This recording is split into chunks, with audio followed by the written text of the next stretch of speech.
The WNBA Players Union has said F you to the younger generation that is putting butts in seats, the younger generation that is the first time to have NIL, building brands before they even get to the league, building fan bases before they even get to the league.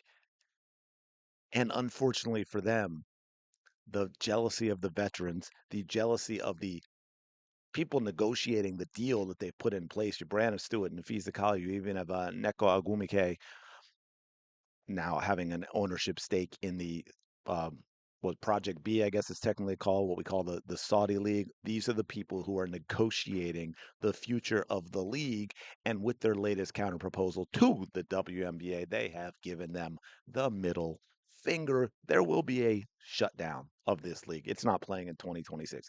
Okay, that might be an exaggeration, but listen to this. Welcome back to the channel first, by the way. Thank you for being here. Appreciate all of your support. Hope you're having a fantastic day. Shout out to the 19. Wow, that only took 1 minute. I've got people keep telling me I got to learn to speak more slowly. Um, anyway, I did a video last week where the WNBA actually put out a proposal with revenue share. The first time we actually got to see the money involved, looking at the percentages anyway. Apparently, it had been 9% before. It was something that was based on meeting certain numbers. And with the what happened in 2020, that never happened, but it went from 9% and they offered 15%, right? I think it was 15%. It's like a 67% increase.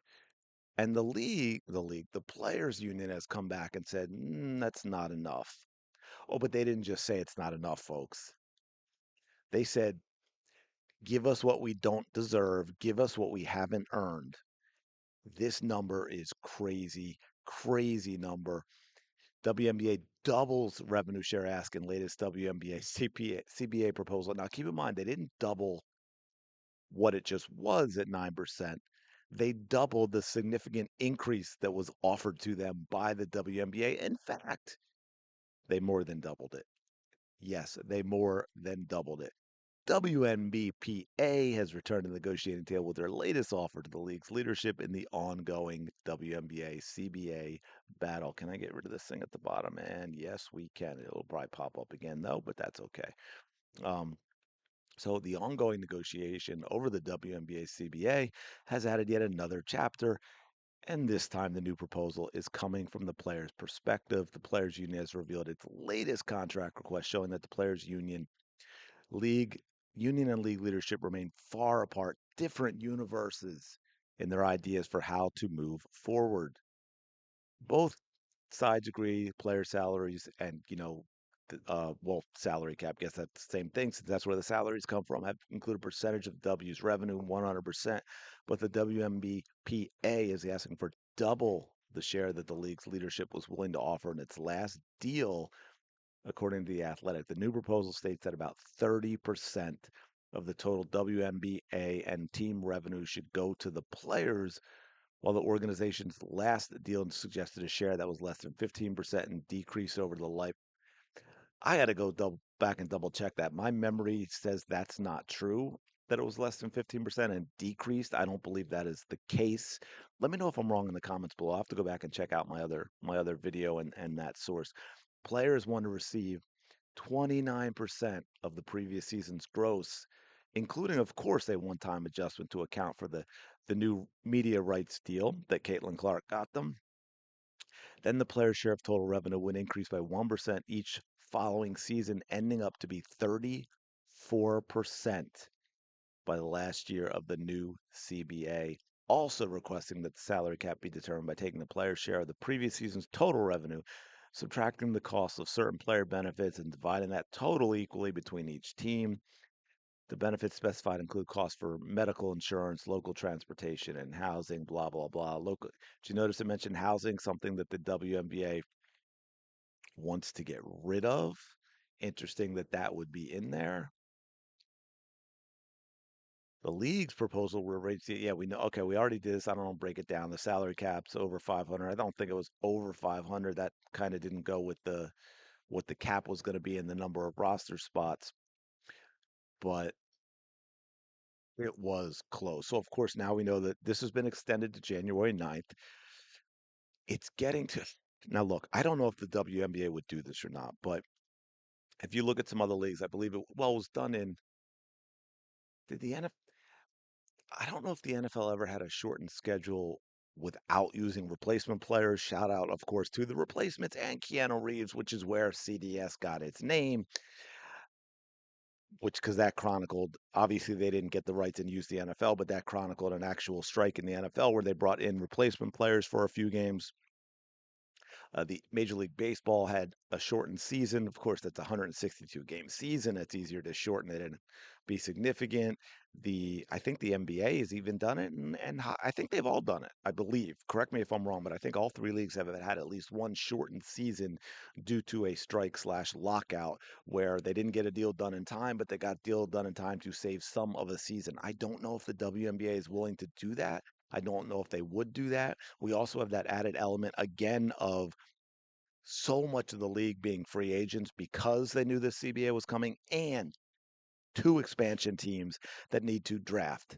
And we haven't had that. If you recall, we already knew that sort of thing by now last year. So that's a big deal going forward as well in terms of that time that it's going to take. So there's more going on for the WNBA. I think than you had with those leagues. So we've got to get. I did a video on the expansion. And it looks like they're only going to be able to protect five players because you've got two teams. But on top of that, it gets tricky because even that I'm not sure is enough with all the free agents that they have, right? I think like both teams are going to have a lot of free free agents. I know you've got being able to core players, but I don't know if how that's going to change or if that's going to change in the WNBA. What if that's one of the things behind the scenes that the players say, "Hey, you know what?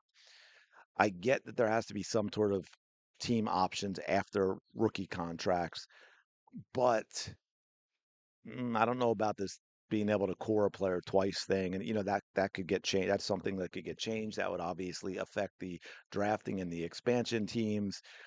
So there's a lot. There's a lot going on for this league in terms of what they have to get done to get a season started. So yes, we are getting near that point where they're going to have to start look at, hey, if we don't have a deal, none of them have come out and said there's a hard date, right? The players haven't done. Ultimately, that would be a league decision, of course. They have not come out and said, hey, but if we don't have a deal by this date, we can't do XYZ, we can't do ABC, we can't do one, two, three, all those things that we need to do. I'm not going to sing for you. AB, that just put Michael Jackson in my head. I know that's the Jackson 5, but horror movie buff that I am, I had to go see Silent Night and I got a preview of the Michael Jackson. Looks kind of like, the Freddie Mercury type thing that they did with Bohemian Rhapsody, that coming out. Now I've got Michael in my head. And anyway, uh, so just real quick, a couple things I don't think the players understand is how small the WNBA. Yes, there's been massive growth and it's going to generate a lot more revenue than we've seen, but how small it still is compared to, say, again, the NBA. Their media rights deal is over $7 billion for a season. The WNBA's is 2.2 billion for 11 seasons. That makes a huge difference, right? Scale matters when it comes to sharing revenue. So that's important to keep in mind. So I think this is a non-starter for the league. I don't think that's something they're going to agree with. So I don't know how hard of a line it is in the sand for the players, although based on everything they've said and the way they've acted, it seems like they're like, well, give us every unreasonable thing we want, or we're not going to play. I don't know how all the players feel about that, though. I don't think there's been anything that's been put to a vote yet, which I think does have to come at some point. So, anyway, let me know your thoughts about these numbers in the comments below. Do you think it's reasonable? What do you think the league's going to do? What do you think is a number that is reasonable? I know we don't know all of the financials, so it's tough for us to talk about. And let's not forget the players owe the NBA a lot of money. So I'm just saying. Anyway, let me know your thoughts in the comments below. Appreciate you checking out the video. As always, smash the like button, subscribe to the channel if you haven't done yet. Go check out my entertainment channel that I'm been slowly adding content to. I think I've got close to 300 subscribers over there now. So thank you. I know that is some of you here. I do appreciate it. Go have the day you deserve. I will talk to you later.